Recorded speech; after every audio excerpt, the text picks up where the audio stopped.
Assalamu alaikum. Wa alaikum salam.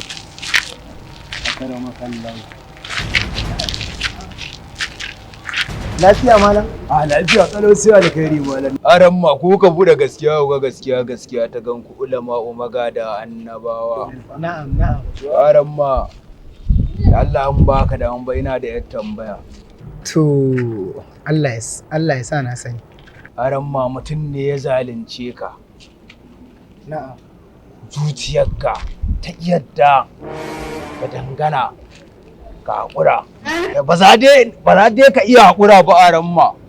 Shi ne nake so da Allah a faɗa min hukunci na wannan abin ni ba in iya yafewa ba ne ba.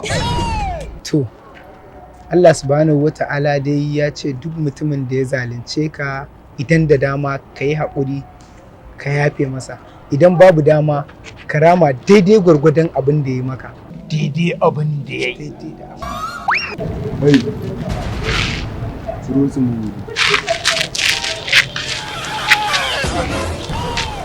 Inna lillahi wa inna ilaihi raji'un. Malam me ya faru? Me na muku? Ni ma da na ga masifa haka na ambata.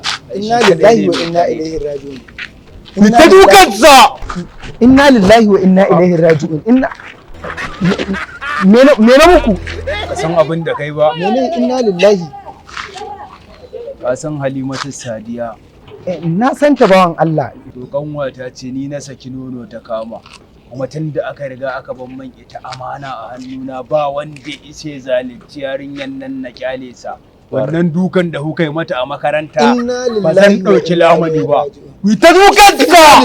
Wallahi wa'azi ne mata, wallahi nasiha ne mata, na faɗa mata Allah ne, ni ba wani abu na mata ba. Ɗaliba ta ce fa ya sa yin da ke. Kuma ni ba zan iya ɗauka ba tun da an riga an ban man ita marainiya ce. Daga ba zan iya haƙura ba na tashi da wakan azaba. Kaga wannan zakara ne a kansa da ɗan audu, wannan ya sa hajiya Hadiza. Ita tun ba Zabjati! Inna lillahi wa inna ilaihi raji'un. Kai kuma da muka ga masifa haka muka ga. Kai me haka? Me haka? Kan kuma su da aka asa unguwa me haka? Wallahi ba, wallahi Allah wasa ce. Kada kai dalla. Wa ya sa da shi? Kai kuma asuwa. Kawai ka zo kwararo. Ka wuce dalla ga hanya nan ka ci gaba da tafiyar ka. Wa ya kasa da kai? Yanzu za mu tambaye shi in bai wasa ba. Wai kai wane ne ma wai? So kuke ku san wane ne ni? Waye kai din? To ni dan sanda ne na farin kaya. Dan sanda ne. Dama shi isa muke yawo unguwa saboda irin wannan ta'asar. SIB ne ni. Dan sanda ne kai na farin kaya. Dan sanda ne ni na farin kaya. Nigerian police. Kai bin ma'ana da sare ba. Wallahi sai dai mu kyalata da gangan ka kalle ni sama da ƙasa fitacce ne ni ya ka ba wuta ba wani bude ido da aka nuna min me ce da dan sanda ne kai. Shaida za ka gani? Shaidan nake so na. Shikenan ka jira ni ka gani. Amma dai ka san wannan ko? Ka san wannan aiko?